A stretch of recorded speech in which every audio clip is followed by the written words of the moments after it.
out here. It's kind of cool because it's like a chapter out of his life. I worked on the Grand Harbor course with Pete Dye back in 1988, and I came down here for only my second project with him. I was probably 19 years old, and I know what he'd do around here and what was important to him.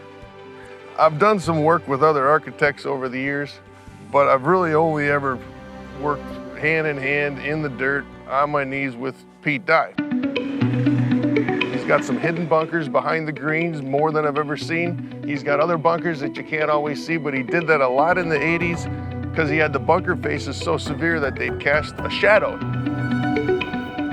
I did all the greens myself. I do like to do a lot of my own shaping, and I still enjoy getting on a bulldozer. I could have been out of here quite a few weeks ago, but I just can't leave this place. For some reason, I want to do the bunkers and be involved with everything right to the end. You know, Pete obviously likes everything to move up at the green complex, and that wasn't happening anymore. The character and the identity, although it was still down there, it wasn't highlighted. So we brought that all back. The harbor course is definitely 1980s, early on Pete Dye design. Pete loved the sun, the shade, the shadow.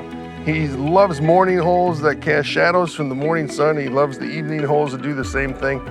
And I have guys that are still working for me, old Pete Dye guys. They're still on the crew, and that's what we've perfected over the years. And I couldn't do it alone, but as a team, we're really great. Even as Pete got a little older and struggled a little bit, when you got him out on the golf course, he was sharp as a tack. He certainly was. He ran a lot of equipment over the years and did a lot of his own pushing and shoving and his own contours.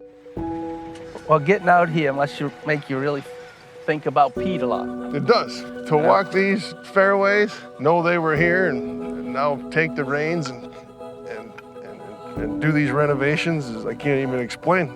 I just know he'd be pleased if he was walking with us right now.